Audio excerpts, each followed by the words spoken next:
Hello，大家好，歡迎嚟到紐神道好盤即刻報，又係我 Eric 啊。咁見得我就知道一定係有筍盤我先會拍㗎啦。咁上次咧就睇咗我哋2期嘅一個94平方送埋家電嘅一個單位啦。咁其實亦都係有街坊聯繫咗我睇樓嘅。咁只不過就係話有人會覺得樓層低咗啲，但係個遠景咧亦都係非常之靚嘅。今期咧又嚟到我嘅夢中情盤啦，就係我哋嘅華潤人行公園4季啦。只不過今期睇嘅咧就係我哋1期呢一度嘅，並且呢一套單位嚇，我咁講係成個小區同一個樓層、同一個面積最平嘅一套單位嚇，總價咧只需要100幾多萬咧，咁就要睇大家有冇興趣揾我睇啦，係咪先？咁依家咧其實我哋入到嚟華潤嘅呢一個小區嚇，佢呢個小區就係做咗一個新加坡嘅一個園林風格啦。咁亦都睇盤之前簡單咁同大家講一講周邊嘅一啲配套。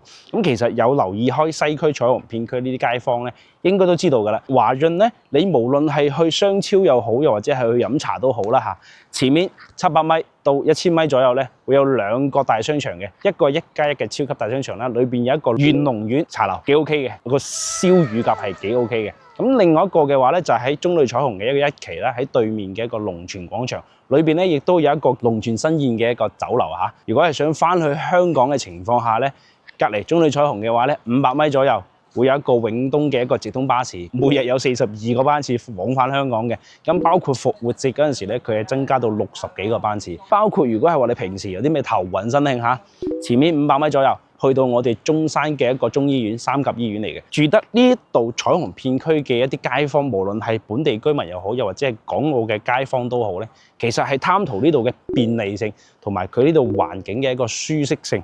睇呢個單位之前，亦都大概咁同大家講講1期同2期嘅一個區別啦。咁其實1期呢一度嘅話咧，佢交樓嘅時間就係23年交樓嘅，23年到依家為止都有成3年啦。佢每個流動又或者係每個位置，我覺得佢嘅一個清潔阿姨係做得非常之 very good， 呢個係比較讚。咁佢同2期嘅一個區別就係1期呢度嘅話，全部都係1字板樓，並且咧佢係有帶一個屋苑裏邊嘅一個泳池嘅。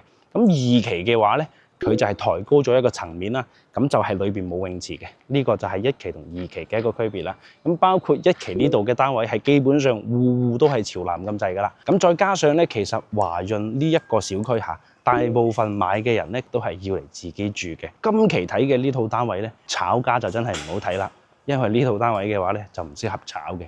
咁當然如果你話要嚟自己住嘅情況下咧，我認為呢套單位一定可以擊中你哋嘅心靈啊！講咗咁多啦，呢套單位到底嘅採光面，又或者係成個屋嘅格局，到底係點嘅咧？我哋事不宜遲，即刻上去睇睇先。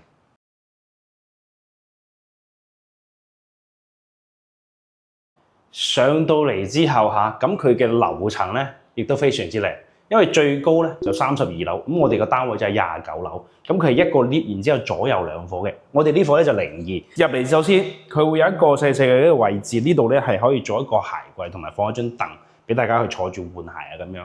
咁入到嚟之後，咁佢又做咗單露台。右手邊呢度嘅話咧，佢就係屬於一個廚房。咁廚房咧105咧，佢係可以放一個超大嘅一個冰箱。呢個冰箱可以裝得落我成個人啊！咁包括爐灶、抽油煙機呢啲全部係未用過嘅。咁然之後呢度就飯廳啦。咁我有個業主咧，佢就係將呢一個位 L 位咁就做咗一個靠牆嘅一個酒櫃。咁其實亦都係空間利用得非常之靚啦，係咪先？咁今日天氣咧就唔係特別好，所以就睇上去又會有少少暗。咁因為近排春天咁成日都陰天，但係佢又唔落雨。咁包括客廳嘅一啲風管機係全部都有嘅。出嚟露台呢度嗱，咁我唔出聲，大家可以整咁樣聽到。5棟呢度咧，佢靠內街嘅情況下咧，係完全唔會受到北外環同埋以後嘅一個新茂高鐵嘅一個噪音嘅一個影響。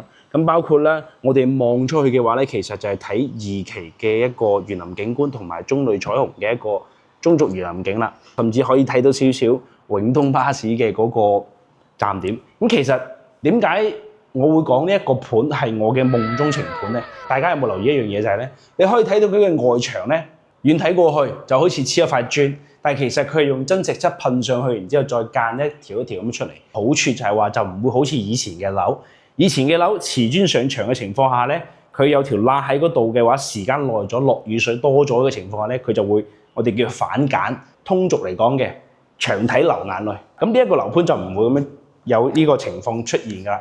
呢個亦都係我中意佢嘅其中一個點。咁佢係3房2個洗手間。第一間房間咧，佢可以喺呢個位置做一個衣櫃。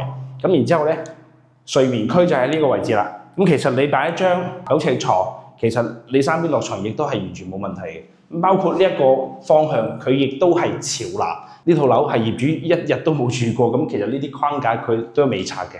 咁後期自己買咗，亦都係可以將佢拆咗，亦都冇問題。咁洗手間咧，佢就有以前嗰啲送俾你嘅一個位置，咁即係你可以老人家咁樣坐住沖涼啊，就唔會驚跌親啊呢樣嗰樣啦。咁佢就做咗一個乾濕分離，包括馬桶鏡櫃啊呢啲，亦都係冇用過。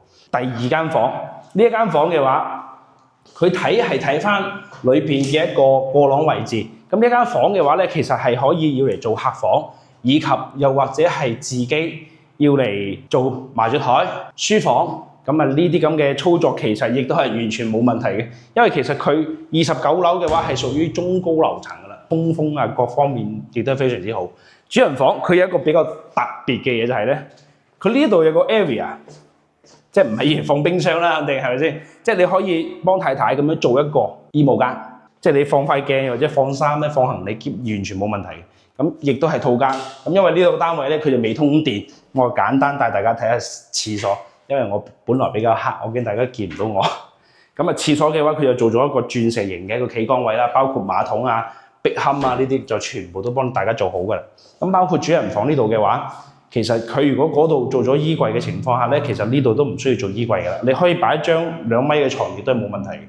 再加上咧，佢主人房嘅一個朝向，亦都係朝翻陽台嘅嗰個方向，即係朝南。1、2期嘅一個區別，以及呢一套單位嘅一啲優缺點咧，大家都可以睇到啦。呢一個單位業主嘅一個報價下，亦都好驚喜嘅。總價嘅話咧，亦都係10唔知幾多萬。咁我就保持一個神秘感俾大家。